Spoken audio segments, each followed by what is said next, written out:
another missed opportunity for the province to step away from sightseeing. The environment be damned. The cost of a northern BC hydro project skyrockets, while people on both sides of the coin get ready for court. We're looking at more having just grain-fed food out here, no chemicals or anything added to it, and everything just to help them more healthy. For a First Nation in the Yukon, the road to self-sufficiency is paved with old-world farming methods made new again. We're also very excited to be working with a group of Indigenous designers in the United States that are creating a role-playing game called Coyote and Crow. So it will be kind of a contender, hopefully, for Dungeons & Dragons and some of the other popular RPGs. And game on! An Alberta company is bringing some new work and some new ideas to the board game table, hoping to elevate the business to new heights.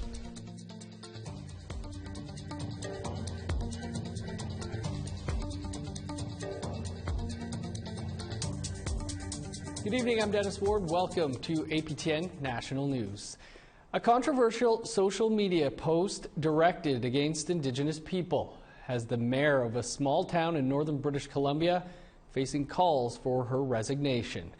Puskwapi Mayor Lorraine Machete says she has apologized but will not step down. APTN's Lee Wilson reports. That is a terrible, terrible comparison. How dare you? This is Puskwapi City Hall meeting, where members of the City Council on February 22nd confronted Mayor Lorraine Machete's social media posts. One post last month was directed toward Indigenous people and said, "Don't want pipelines, yet they want to protect the land. Yeah, okay," with pictures of garbage on the front of houses in the community. An older post was brought up in the meeting where Machete compared herself to a Jewish person getting sent to a concentration camp due to Canada implementing a gun ban. On February 20th, the council removed Machete from official duties and asked for a resignation. They don't have the power to remove her. Richard Minalt, who grew up in Puskwapi, says the mayor should step down. Most of the people have come to the conclusion that no matter what she does from here on in, her behavior and her actions and her words cannot be swept under the rug, so to speak, which is what we get the impression that she's trying to do. Mayor Machete says the amount of backlash she has received in the community has turned into bullying. She admitted she made a mistake and apologized, and says she's planning to take a course on cultural sensitivity. Email to Treaty 8 for a delegation to come up and apologize and ask the Treaty 8 chiefs to forgive me and try and teach me to stop being insensitive. On March 1st, Puskwapi City Council and Treaty 8 First Nations had a Zoom meeting. Treaty 8 leadership on the call strongly condemned the mayor's posts as racist and demanded her resignation. But Mayor Machete plans to stay in office. Minalt spoke at the meeting and says Machete, as an elected official, has crossed the line. Her credibility as being somebody who's sincere about taking a positive approach to this has been obliterated by her many, many lies and excuses. Her trying to justify her racist posts that she has confessed to making many in the past. Lee Wilson, APTN National News, Kitimat. Well, we'd like to hear what you think of Mayor Machete's posts. Here's how to continue the conversation.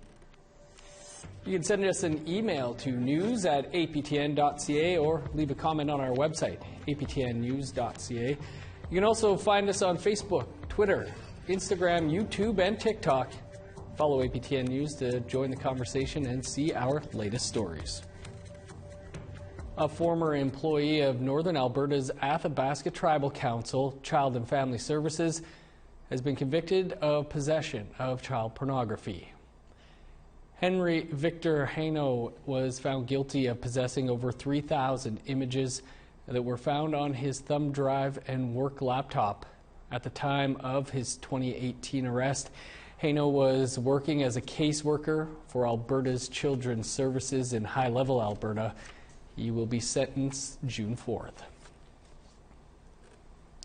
Legislation that gives control of child welfare to First Nations, Inuit and Métis has been in effect for more than a year now. The Assembly of National Chiefs is hosting a 6-session virtual gathering to discuss progress under Bill C-92 and help Indigenous child welfare agencies get out from under provincial or federal jurisdiction to take control themselves. Our Children, Our Future, First Nations Children and Family Services and Self-Determination kicked off in January and continued with the second of 6 sessions today. Agencies, legal experts, and community leaders are meeting online to share how they're transitioning to control child welfare and put the well-being of families first. The series continues all month with the final session set for April 13th. Today, the NDP spoke out against the lack of support the federal government is giving small business.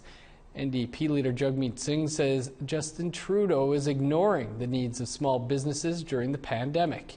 He outlined a plan asking Canada to increase support for small businesses by increasing wage and rent subsidies and a new incentive to hire or rehire workers. Cree Métis entrepreneur Tracy Kettle says that would help her tourism business in Alberta. I feel like right now people just really want to get back to work right now. And it's frustrating for a lot of us operators because you really want to bring your staff back.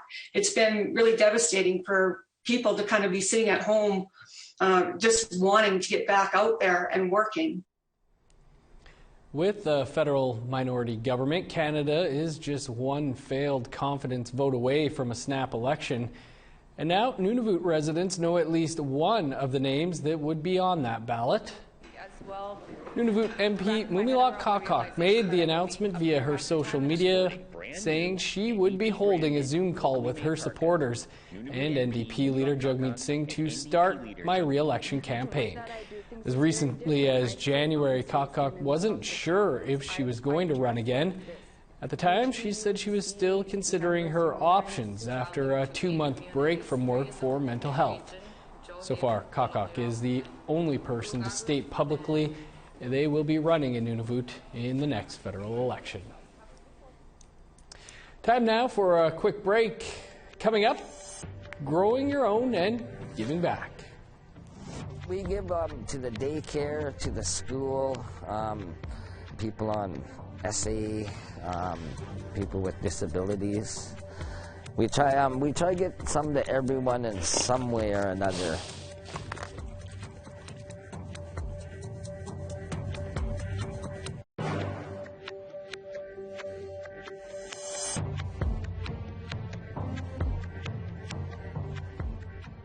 Welcome back.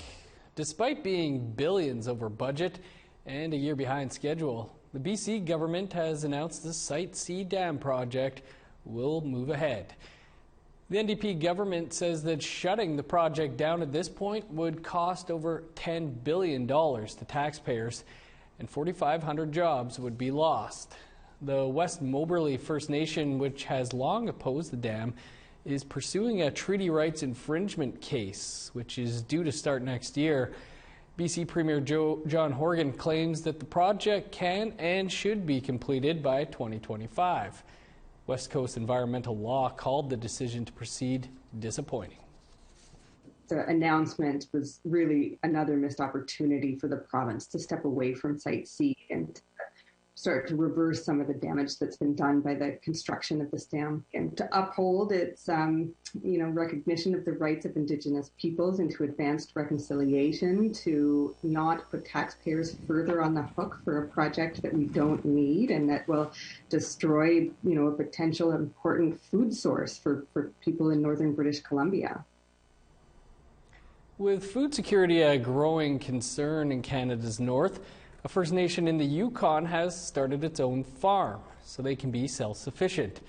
And as APTN Sarah Connors tells us, that farm is a hit with the community. So this coop here is probably produces the most eggs. Kevin Bain is the manager of the Carcross Tagish First Nation farm.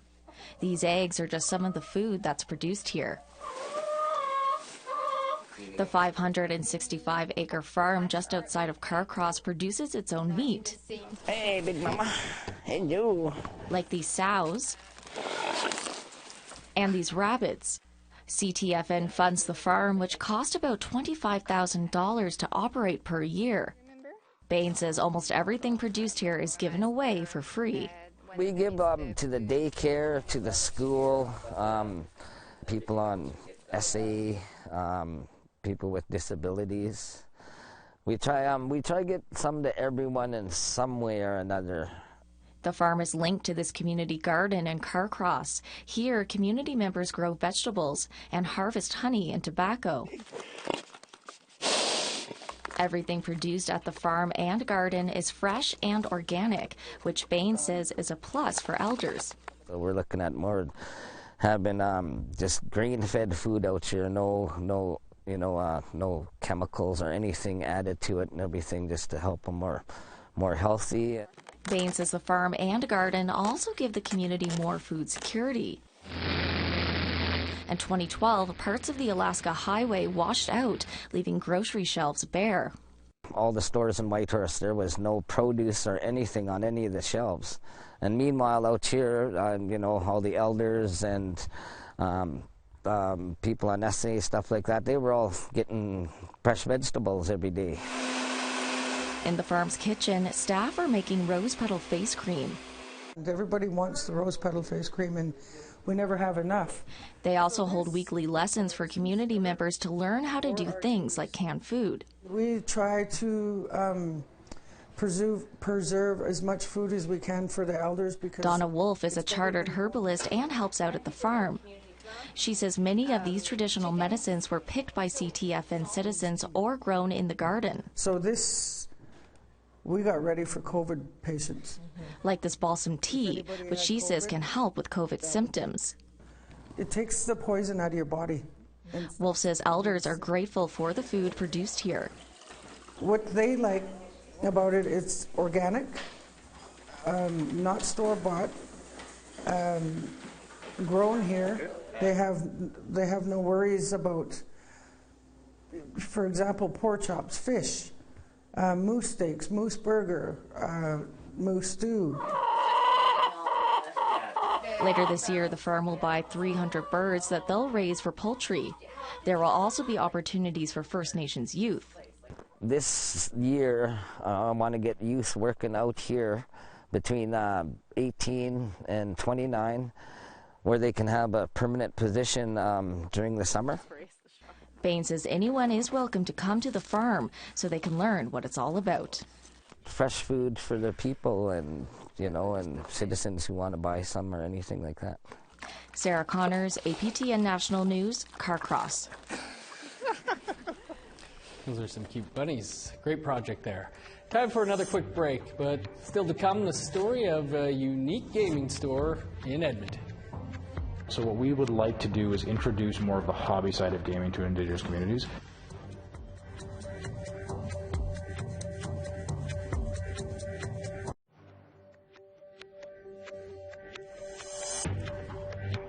Welcome back.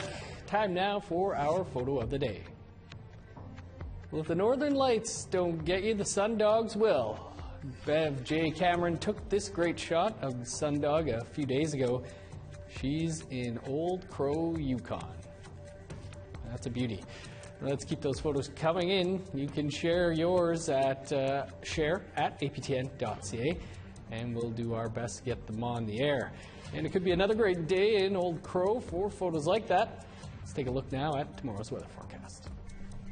Starting on the East Coast, -1 under sunny skies for Halifax, 2 below in Fredericton, 12 below with snow in Kuujjuaq, -25 in Inukjuak, +1 with snow in Montreal, 14 below for Chibougamau, -2 in Sault Ste. Marie, +1 with snow for North Bay, -1 in Thunder Bay, 4 below in Sioux Lookout, -8 for God's Lake, 6 below in Norway House, 0 for Winnipeg, +3 in Dauphin and Brandon, 0 in Saskatoon, +7 for Regina, +2 in Meadow Lake and Buffalo Narrows.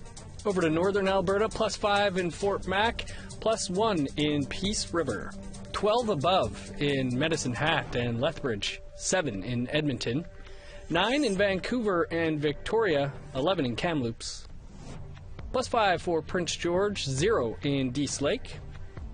-23 in Old Crow, 3 below in Whitehorse. -15 for Yellowknife, snow, and 23 below in Norman Wells. -24 in Sax Harbor. -22 and snow for Chesterfield, 37 below in Cambridge Bay. -29 in Resolute, 39 below in Joe Haven.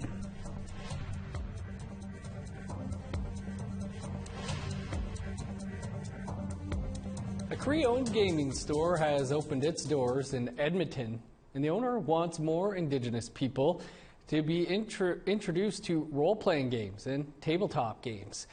APTN's Chris Stewart has that story. The design of Nunami is that all of the cards are made to be played in the elements. So rather than cardboard or paper cards, they're all actually plastic cards. So they're very durable and they can be enjoyed outside. David Palmonden's new store, Pamataway Games, has been open for a few weeks. Before the pandemic, gaming stores would allow dozens of people to gather to play hundreds of different types of games. He is hoping to soon bring this to his store. For now, Pamataway Games will just sell retail games to stay safe. Pamataway means come and play in Cree. And Palmonden wants his store to be inclusive to all races and genders. He also wants to see more Indigenous gamers. So what we would like to do is introduce more of the hobby side of gaming to Indigenous communities, introduce things like role-playing games, Dungeons & Dragons, other RPGs, and then more of the complex and the heavier board games, because I think that Indigenous communities are very closely knit and play is really at the heart of who we are as people. His store carries Indigenous designed and themed games. So Nunami is one of our most popular games in terms of Indigenous design. It was designed by Thomas Manjiak out of northern Quebec, so he's an Inuit game designer. Beautifully designed game. It really encompasses kind of the core spirit of being an Inuit person living in the Arctic. Palmonden is looking forward to the launch of a potentially big game. We're also very excited to be working with a group of Indigenous designers in the United States that are creating a role-playing game called Coyote and Crow. So it will be kind of a contender, hopefully, for Dungeons & Dragons and some of the other popular RPGs. And the whole setting is basically a sci-fi setting where Indigenous people weren't encountered by early settlers of North America and kind of developed their own technology and their own approach to modern technology. Palmonden says that while other game stores offer alcohol, he wants his store to be family-friendly when he opens the space up to play in person after the pandemic ends. Chris Stewart, APTN National News, Edmonton. Looks fun. Willie Dunn was a lot of things. A poet, a singer-songwriter, a filmmaker, and even a politician. Now his music with a message is set for a special release on March 19th. That's when Light in the Attic Records will release Creation Never Sleeps, Creation Never Dies, the Willie Dunn anthology. For more, we're joined by Willie's brother Lawrence and Light in the Attic's Kevin House. Kevin, Lawrence, thanks so much for being with us here. Kevin, let's start with you. Light in the Attic has had a lot of success with these anthologies, releasing Native North America Volume 1 and Willie Thrasher's Spirit Child. Why did you want to put together a Willie Dunn anthology? Well, for me, they really started at the same time. Native North America wouldn't have been possible without first hearing the music of the late Willie Dunn. His blessing and support made them possible, and we're carrying on the work. Lawrence, what does this anthology mean for you and the family?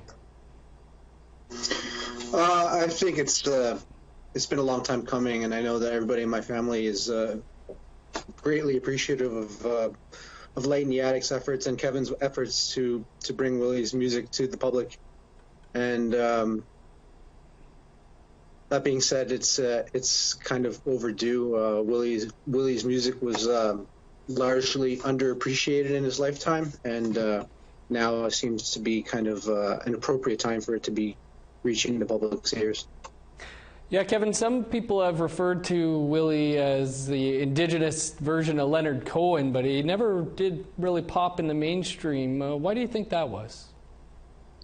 Well, he was up against a lot of challenges as a person and also as a musician. he was singing truths that many people, especially mainstream Canadians, just did not want to hear. And he was faced with apathy in those regards, though he was so well known in the Indigenous music communities and also the folk world. Lawrence, what are you hoping listeners will take away from this anthology? Like I was saying, it's kind of an appropriate time. The current of the public, the collective consciousness of people seems to be kind of veering towards to a direction that's more receptive to the message that Willie was trying to put out there his whole life. And it's a shame that he's not around to appreciate that kind of coming into being, considering how long and hard he'd fought for people to start, waking up and being aware of what was going on. And but yeah, it's an appropriate time, and it's appropriate. I just hope that more people can appreciate what he was saying and dive into his music and his lyrics and try to find the meaning behind the words. Well, I know I'm certainly looking forward to it and trying to find some of that double red vinyl. Lawrence, Kevin, appreciate you both taking some time here today to talk about it. Honor. Thank you very much. Thank you. A new episode of Face to Face is just a few minutes away. Our guest tonight is Doreen Manuel, whose father George was the second national chief of the National Indian Brotherhood, which would later become the Assembly of First Nations. But Doreen says there has been an erosion of the role of the AFN National Chief in the eyes of the people. I'd like to see them totally revamp the entire chiefmanship in all communities all across Canada, because a chief is supposed to be a spokesperson. When you examine Indigenous languages, I know for my Secwepemc language, chief doesn't mean leader of all the people. It means spokesperson. Just the person who talks, that's all. Mm-hmm. And it's changed into something different now. Chiefs have a lot of power to make decisions without you. They can call votes, and even if everybody votes no, they can turn around and still say yes. They hold too much power over the funding. And you can watch that entire episode of Face to Face in just a few minutes' time, and I'm a little biased, but it's a pretty good one. That is all the time we have for your APTN National News for this Tuesday. Don't forget to tune in tomorrow at 3 p.m. Eastern Time for another live edition of In Focus. I'm Dennis Ward. Thanks for watching. Have a great night.